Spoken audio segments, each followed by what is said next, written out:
you missed half of what really happened, because that ending did not only take Poppy away, it broke the team, changed how we see Huggy, brought Harley Sawyer back from the dead, and quietly opened the door to a much bigger world hiding under the factory. The ending of Chapter 5 feels fast when you first play it, so fast that it almost tricks you into thinking it is simple. Huggy and Kissy get attacked, the prototype chases you, the train crashes. You get stabbed, Poppy gets taken, then the backup turns on, and Harley Sawyer is there. End of chapter. But once you slow it down, the whole thing becomes much darker and much smarter than it first looks. Almost every final scene answers one old question while creating two new ones. That is why so many people walked away from Chapter 5 feeling shocked but also confused.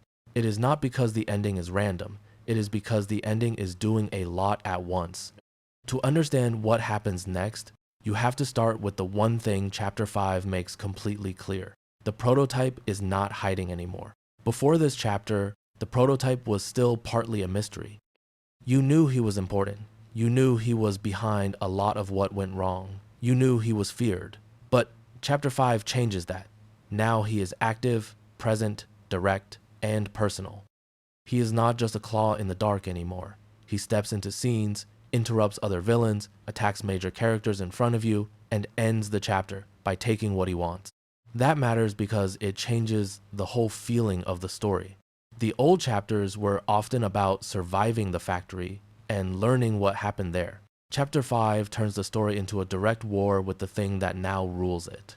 And that is why the first big part of the ending matters so much. The Huggy and Kissy moment is not just sad fan service. It is a giant story clue. Right before the end, Huggy comes back again and attacks the player. That part feels normal for him. He is aggressive, dangerous, and still terrifying. Then Kissy appears, and for one tiny moment, everything changes. Huggy stops. He goes calm. He looks shocked, almost peaceful, like something old inside him suddenly wakes up. That one reaction tells us more about Huggy than almost every scene before it. It tells us he is not just a mindless monster. There is still memory in him. There is still connection in him. There is still something inside him that reacts to Kissy in a way the prototype clearly does not like. And that leads right into the next brutal piece of the ending. The prototype appears and attacks both of them. The timing matters more than the attack itself. He does not jump in while Huggy is still chasing you at full rage. He shows up, the second Huggy stops acting like a perfect weapon. That is why so many people believe the prototype killed Huggy and attacked Kissy, not only to clear the path, but to destroy a bond. In the world of Poppy Playtime, fear keeps control in place. Isolation keeps control in place. Monsters staying monsters keeps control in place. But Huggy calming down in front of Kissy breaks that pattern. It suggests the toys can still connect, still remember, still slip away from the role the factory forced onto them. If that happens, the prototype loses control. So the scene feels like more than violence. It feels like punishment. It feels like the prototype stamping out the idea that these creatures can still find each other and become more than his tools. Now here is where the ending gets even more interesting. Did Huggy and Kissy actually die there? The honest answer is that the chapter does not fully close that door. The attack is brutal, yes. The prototype is clearly capable of killing both of them, yes, but the story moves away from the scene very fast, and later on, even the recap around Kissy stays uncertain.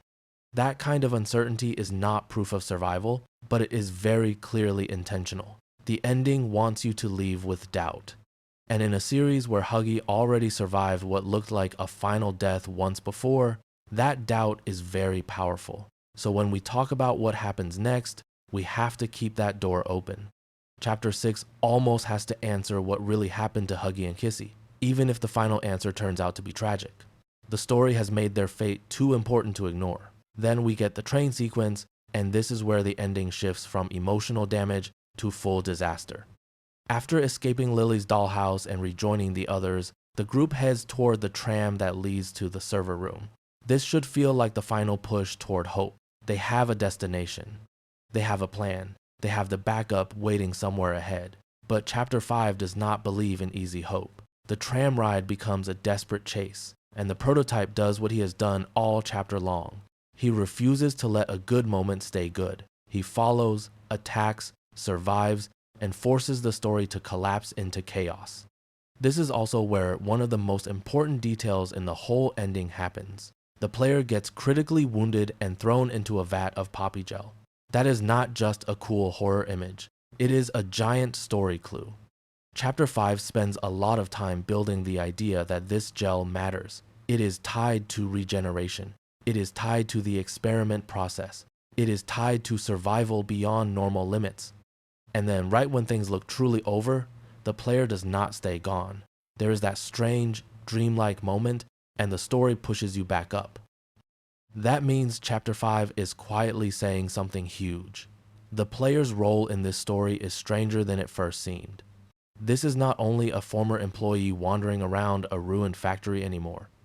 The player now feels tied to the same nightmare biology the factory used on everything else. That does not mean the player is secretly a toy or secretly something else for sure, but it does mean survival in this story is no longer normal. It is contaminated. It is unnatural. And that will matter a lot in Chapter 6. Then comes the line that changes everything for the next chapter. Giblet saves you and reveals the worst part. The prototype took Poppy. Not maybe, not probably. He took her. And once you sit with that for a second, you realize why this is such a huge deal. The prototype had chances to just kill Poppy. In Lily's dollhouse, he hurt her badly. He disfigured her. He showed power over her, but he did not end her. Then, at the end, after the tram chaos and after defeating the player for the moment, he takes her away instead of finishing her there too. That means Poppy is not just an enemy or a nuisance to him. She is important. He wants her alive for something, and the story does not hide that. It pushes it right into the center of the cliffhanger. Poppy is not dead. Poppy is captured. And being captured by the prototype is probably worse than death in this world, because it means being pulled into whatever he thinks his home really is. That word matters, home, because the prototype's language in Chapter 5 is one of the biggest reasons the ending feels so unsettling. He does not speak like a simple killer. He speaks like a ruler. He speaks like someone who thinks he built a world and that Poppy betrayed it. He acts like the factory, or at least the deep parts of it, belong to him. So when he takes Poppy, this is not a random kidnapping. It feels like he is pulling her back into his control, into his version of family, into his version of order. That gives Chapter 6 a very different kind of mission than people may expect. It is not just a rescue mission. It is a rescue mission inside an enemy home. And that means the next chapter will probably not begin with the player stumbling around clueless anymore. It will begin with a direct goal. Find where the prototype took Poppy and stop whatever he plans to do with her before it is finished. Now we get to the backup, which is easily one of the smartest twists in the chapter. All through the endgame, there is this sense that the backup might be some formula, some weapon, some record of the prototype's weakness. You expect data, you expect science, you expect a tool. Instead, when you activate it, the backup is Harley Sawyer, the doctor. That one reveal shifts the whole direction of the series. Because Harley is not just another returning villain. Harley is knowledge. He is system-level knowledge. He knows how the factory works. He knows the experiments. He knows the company's darkest secrets. He also happens to be one of the least trustworthy minds imaginable. So the ending gives you the worst possible kind of hope. The thing that may help you stop the prototype is alive again, but it is also dangerous in its own right. And that is why the ending works so well. If the backup had been just a formula, Chapter 6 would be simple. Make the weapon, kill the prototype, rescue Poppy. Done. But bringing back Harley means the next chapter instantly becomes more complicated.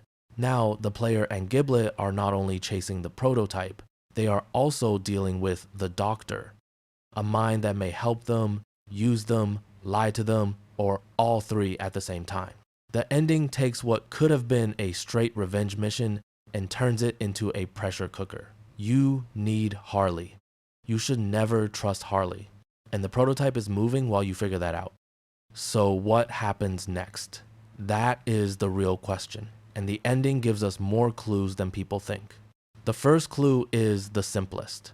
Chapter 6 almost certainly starts in or around the data center. The story ends there for a reason. You do not wake the back up and then just skip past that huge moment. The next chapter will almost surely begin with the player, Giblet, and Harley trying to turn that backup into a usable advantage.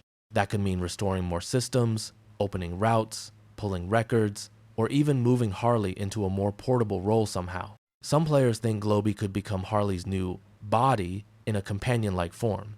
And while that is still theory, the idea makes sense because the story now needs Harley present in a way that can matter across a whole chapter. If he stays as just one screen in one room, his return loses a lot of power. So chapter 6 will probably find a way to make his voice follow the player. The second clue is the location beyond the data center. This is where the most exciting theory comes in.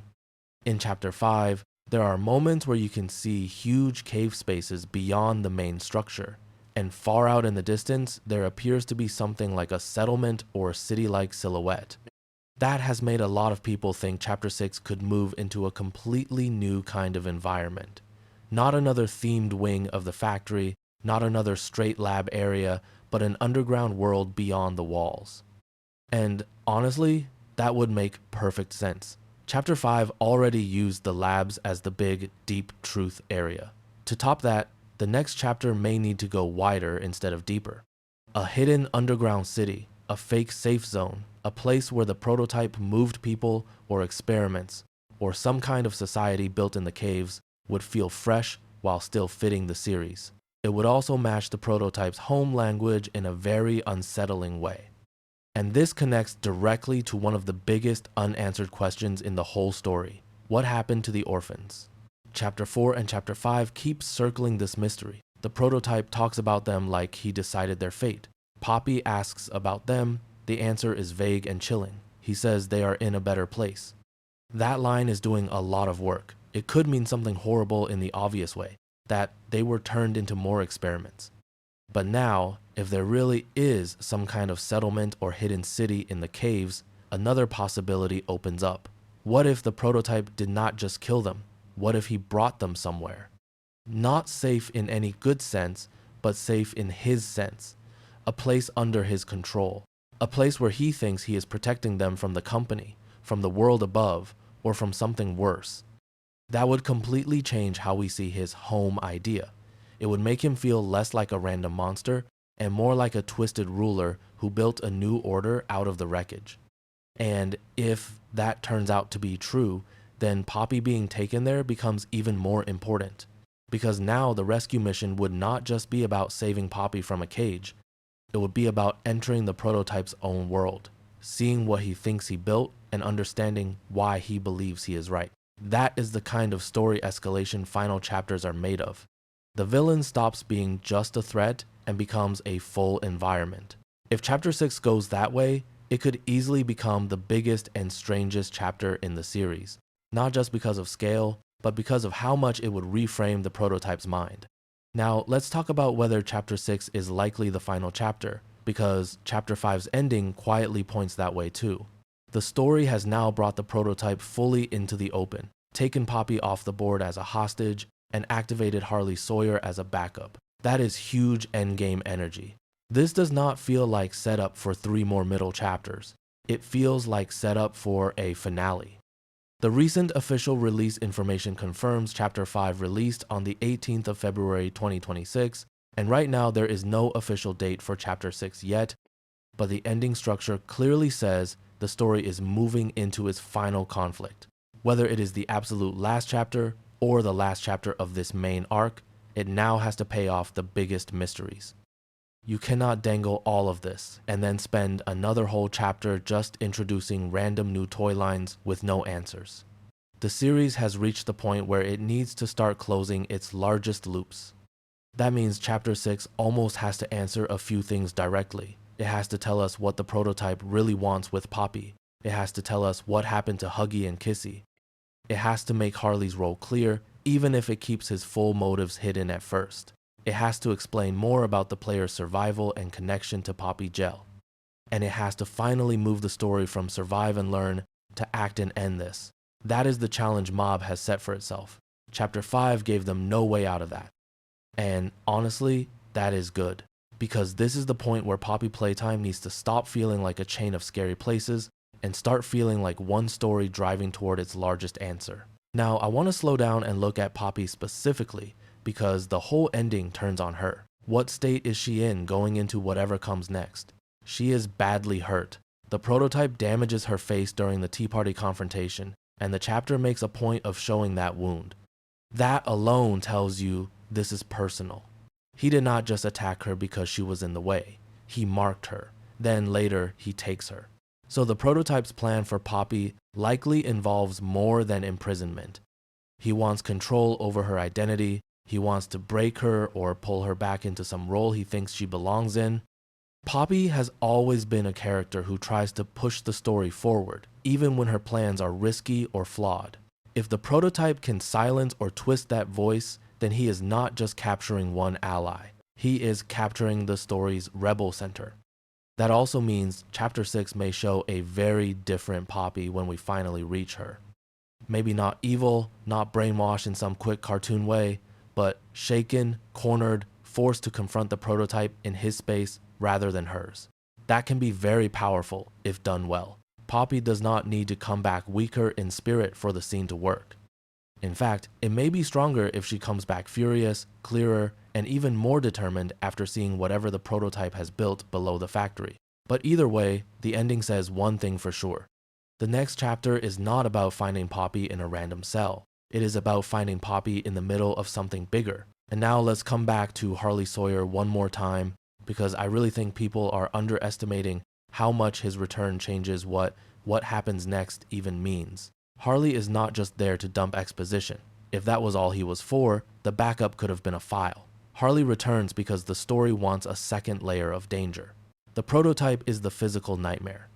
Harley is the system nightmare. One hunts you in the world, the other can potentially guide, manipulate, and trap you through the world. So the next chapter could become a very uncomfortable partnership story. The player and Giblet may need Harley's knowledge to build a plan against the prototype. But every step Harley helps with might also restore more of Harley's access, more of Harley's reach, more of Harley's control. That is great horror tension, because it turns progress into risk. Think about how that could play out. Harley tells you where the prototype's weakness is stored or how to finish the anti-regeneration plan. But to get there, you need power rerouted. Doors opened, old systems restored, maybe lab functions reactivated. Every useful thing Harley asks for could also strengthen him. And he is exactly the kind of character who would hide that under calm, clever language.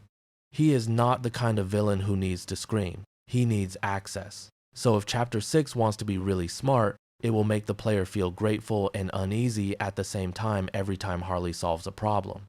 That way the series can keep the tension high even in puzzle-heavy sections, because one of your helpers is also one of your biggest future threats. This is also why Giblet matters so much going forward. Giblet is not just a cute new ally added for one chapter. He is now the player's physical link to the anti-prototype mission. He knows the deep areas, he has his own reasons for wanting the prototype dead, and he is one of the only characters left who can anchor the player in the real world, while Harley pulls from the system side and Poppy is gone. If Chapter 6 is the final run toward the prototype, Giblet will almost certainly be at the center of that run. And because horror stories love painful choices, his survival is not guaranteed at all. In fact, the more useful and sincere he becomes, the more worried you should be, because stories like this love to hurt the characters that represent hope. Now let's talk about one more mystery the ending sets up in a quieter way: the player's identity and role. Chapter 5 pushes the player through Poppy Gel and still keeps them going. It frames survival in a weird, almost chosen feeling way. That does not read like a random dramatic effect. It reads like setup.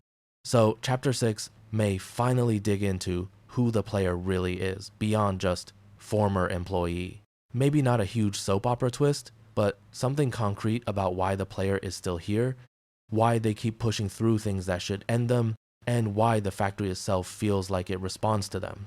If Mob wants the finale to land, they will need to pay off that thread too. The ending of Chapter 5 makes it too visible to ignore now. And that may also tie into the final fight more than people expect. If the prototype's true weakness involves regeneration, poppy gel, or a process tied to the company's experiments, the player may not just be the one delivering the plan.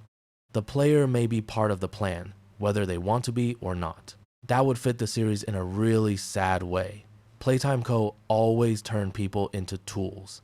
The ending of Chapter 5 hints that even at the end of the story, that theme may not be done with the player yet. So if you put all of this together, what happens next starts to look a lot clearer. The data center becomes the launch point. Harley Sawyer becomes the reluctant and dangerous guide. Giblet becomes the field ally who keeps the mission grounded. The player becomes the one who has to move through whatever lies below or beyond the factory to reach Poppy. The prototype becomes not just the final boss, but the owner of a whole hidden world or order that we have not fully seen yet.